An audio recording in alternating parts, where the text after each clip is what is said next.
Mettons une chose au clair, cette vidéo ne cherche pas à attaquer le mariage. Elle parle de vérité, une vérité inconfortable, du genre qui te fait te tortiller dans ton siège, mais qui te réveille aussi d'un coup.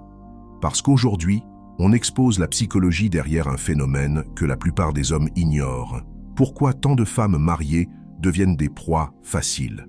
Pas pour des prédateurs, mais pour le chaos émotionnel, la quête de validation et les aventures secrètes. Et non, ce n'est pas ce que tu crois. Il ne s'agit pas de femmes légères ou sans morale. Il s'agit de famines émotionnelles, de conflits intérieurs et d'une identité réprimée. Commençons. Elle est prisonnière du confort, affamée d'excitation. Sur le papier, elle a tout. Une maison, un mari, 2 enfants, peut-être même un chien nommé d'après un vin. Mais voilà le problème, elle s'ennuie à mourir. Pour beaucoup de femmes, le mariage commence comme un roman de Nicholas Sparks et finit comme un relevé bancaire. La routine devient le tueur silencieux. Les mêmes dîners, les mêmes conversations, les mêmes baisers secs sur la joue. Plus de danger, plus de mystère, plus de vie. Alors quand un homme passe, un homme qui se tient droit, qui n'a pas besoin de sa validation, qui la regarde dans les yeux sans ciller, qui sent le risque et parle avec intention, il déclenche quelque chose que son mari n'a pas éveillé depuis des années, l'étincelle de l'imprévu. Voici la vérité difficile, elle ne court pas après un autre homme, elle court après la version d'elle-même qu'elle a perdue en devenant épouse, mère, planificatrice, cuisinière, rappel de calendrier. Elle ne trompe pas par méchanceté, elle trompe à cause d'une malnutrition émotionnelle. Et si tu ne me crois pas, promène-toi dans une salle de sport chic, un bureau d'entreprise ou un cours de yoga. Ce sont les femmes avec une alliance qui soutiennent le regard le plus longtemps. Elle est accro à la validation qu'elle ne reconnaîtra jamais. Tu veux connaître l'addiction la plus sombre, celle dont personne ne parle? L'attention.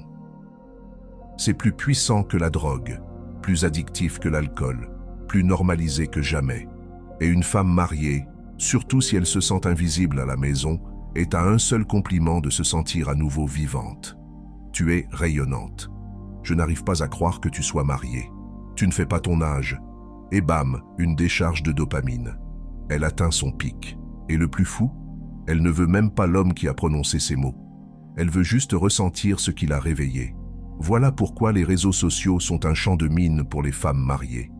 Ce nouveau follower, ce message privé un peu joueur, ce cœur laissé sur une photo, tout cela est une monnaie émotionnelle dans un mariage en faillite de connexion. Quand son mari ne remarque plus ses cheveux, son parfum, son corps, elle trouve quelqu'un qui le fait.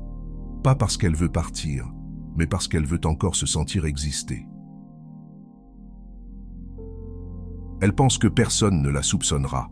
Le plus dangereux chez les femmes mariées qui franchissent la ligne, c'est qu'elles portent des capes d'invisibilité. La société ne soupçonne pas la maman avec un enfant sur la hanche, la responsable RH avec une alliance au doigt, la femme qui prépare des lasagnes un mardi soir. Mais devine quoi? Tromper ne ressemble pas toujours à du rouge à lèvres rouges et des talons aiguilles. Parfois, ça porte un legging de yoga et conduit une Honda. Et c'est exactement pour ça qu'elle passe inaperçue.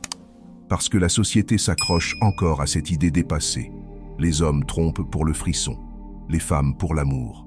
Faux. Les femmes trompent pour les mêmes raisons que les hommes. Parce qu'elles sont humaines, parce qu'elles sont insatisfaites, parce que ça fait du bien d'être désirée. La seule différence, c'est la manière dont elles le cachent. J'espère que ce message t'a été utile.